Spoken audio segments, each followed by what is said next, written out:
Part 4. You will hear part of a presentation by an urban planning student about the role of rivers in cities around the world. First, you have some time to look at questions 31 to 40.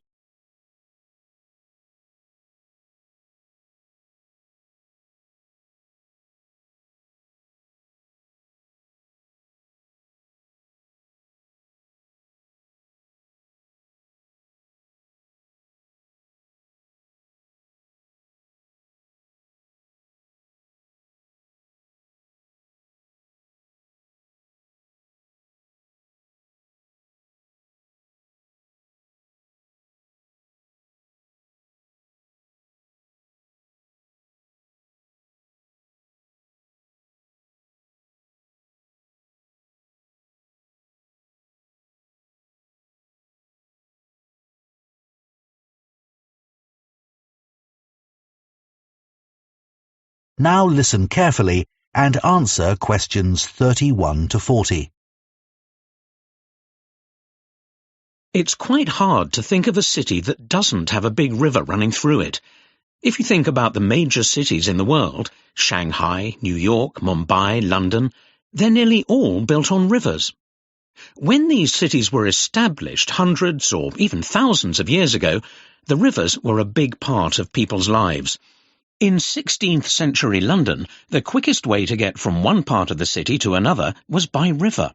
But people also used the river for fishing, as the water then was relatively clean, and they would also go on boat trips up and down the river just for pleasure, as a relaxing escape from the noise and bustle of the city streets.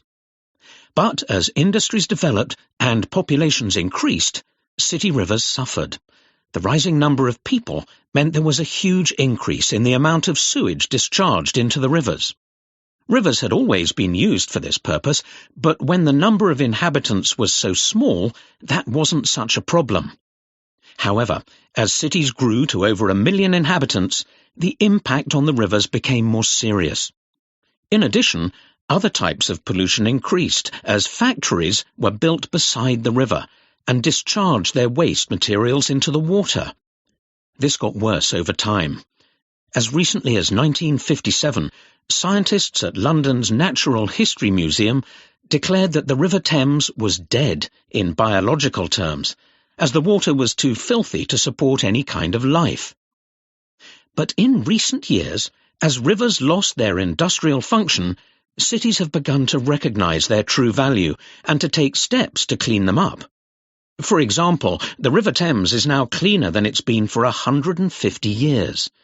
These days, you can see seals swimming in the water, and recently people had to try to rescue a whale which had got lost and swum up the river from the sea by mistake.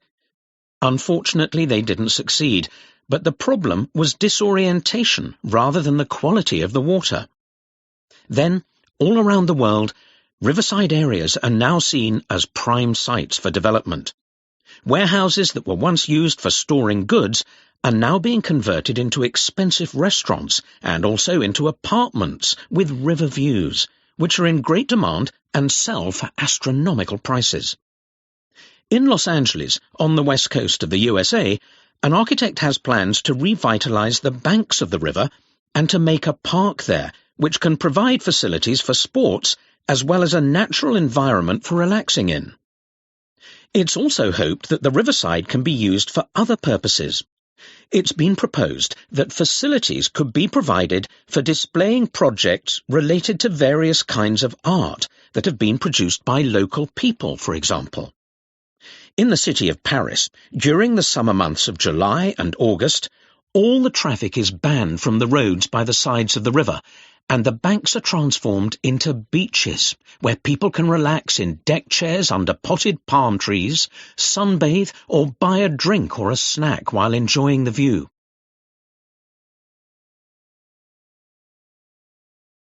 But to make the most of our rivers in our increasingly crowded cities, we need to allow them to regain their original purpose and be used as a means of transport, reclaiming our streets from cars and lorries.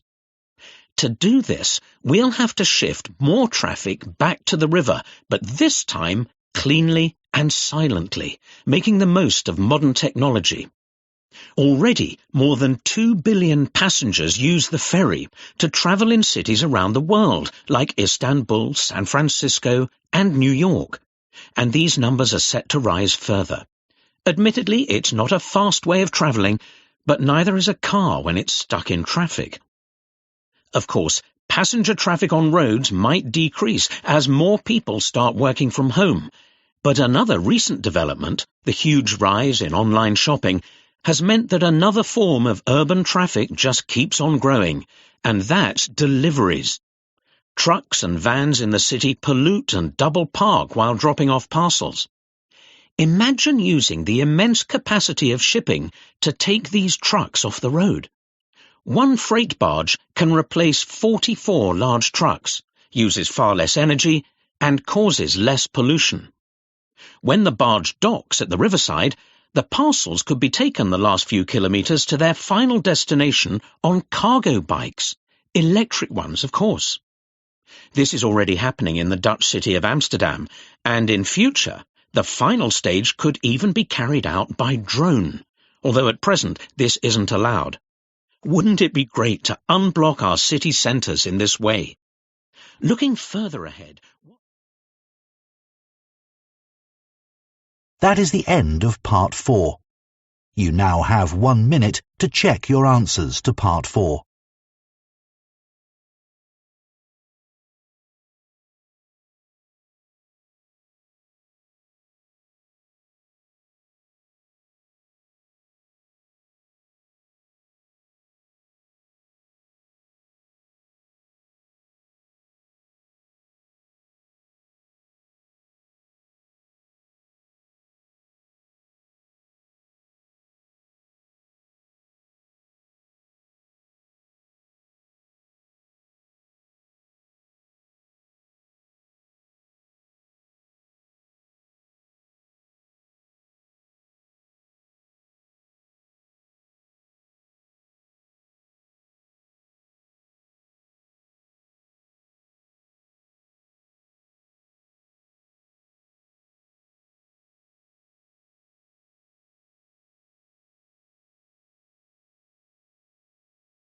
That is the end of the listening test.